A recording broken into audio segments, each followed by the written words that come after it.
گلابی فراک۔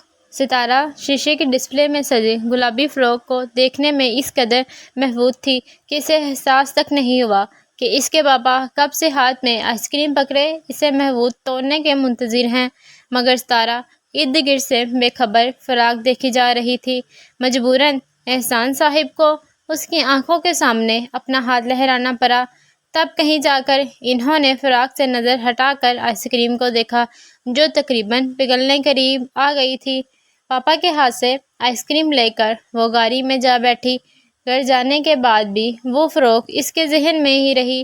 اسے بھولنے کی ہر ممکن کوشش کی، بالآخر مجبور پاپا سے فرمائش کر دی کہ اسے وہ فراک چاہیے، وہ پارٹی میں پہن کر جائے گی۔ صبح احسان صاحب آفس چلے گئے اور ننھی ستارہ شام تک اپنی نئی فراک کا انتظار کرتی رہی، خدا خدا کر کے کہ پاپا کی گاڑی کا ہارن سنائی دیا اور وہ پلٹی گاڑی کے پاس پہنچ گئی۔ مگر یہ کیا؟ پاپا کے ہاتھ میں فراک کی بجائے منی باکس تھا جو پاپا نے اس کے ہاتھ میں تھمایا اور کہا، میری گڑیا روزانہ اپنی پاکٹ منی سے کچھ روپے اس منی باکس میں ڈالے گی اور جس دن مطالبہ رقم جمع ہو جائے گی شام کو ہم بازار جا کر فراک لے آئیں گے۔ اس نے سوچا اس کا انتظار طویل ہوگا، مگر وہ پر امید تھی کہ وہ جلدی ہی وہ رقم جمع کر لے گی اور پھر وہ فراک اسی ہو جائے گی۔ بالآخر 3 مہینوں میں اس کے پاس اتنی رقم اکٹھی ہو گئی تھی کہ وہ بازار جا کر وہ خوبصورت فراک خرید سکتی تھی۔ منی باکس اٹھا کر وہ لانچ میں آ گئی جہاں پاپا ٹی وی پر کوئی پروگرام دیکھ رہے تھے۔ اس سے پہلے کہ وہ پاپا سے بازار چلنے کو کہتی، پروگرام کے اینکر نے ایک بچے سے بات چیت شروع کر دی۔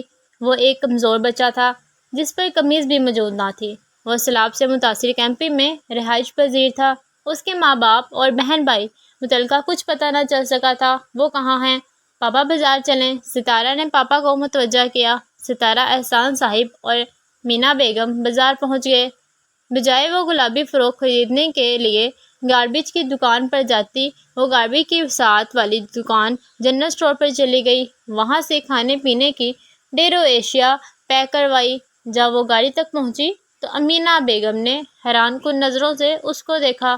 اس پر ستارہ فوراً بول پڑی، پاپا آپ ہمیں سیلاب سے متاثرہ کیمپ لے جائیں، میں وہاں پر یہ چیزیں ان بچوں کو دینا چاہتی ہوں۔ کیا ہوا اگر میں پارٹی میں گلابی فراک نہ پہنوں؟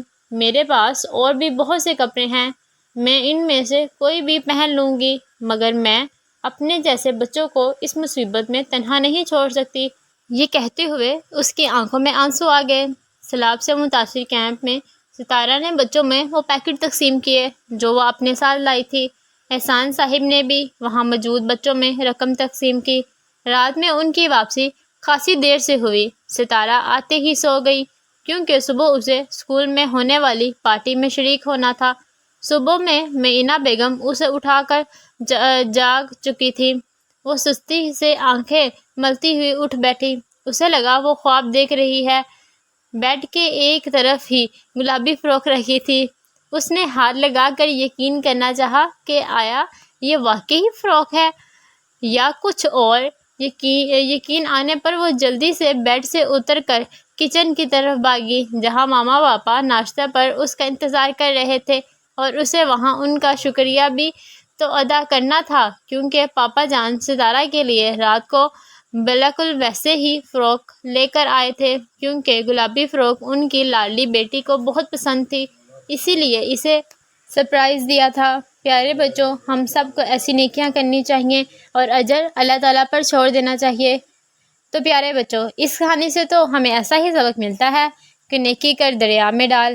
نیکی کرنے کے بعد اجر اللہ تعالیٰ سے مانگیں آپ، اللہ تعالیٰ آپ کو ضرور اجر دیں گے اور نیکی کرنی چاہیے۔ I hope you like my video, so please don't forget to subscribe my channel and press the bell icon. Thank you. Allah Hafiz.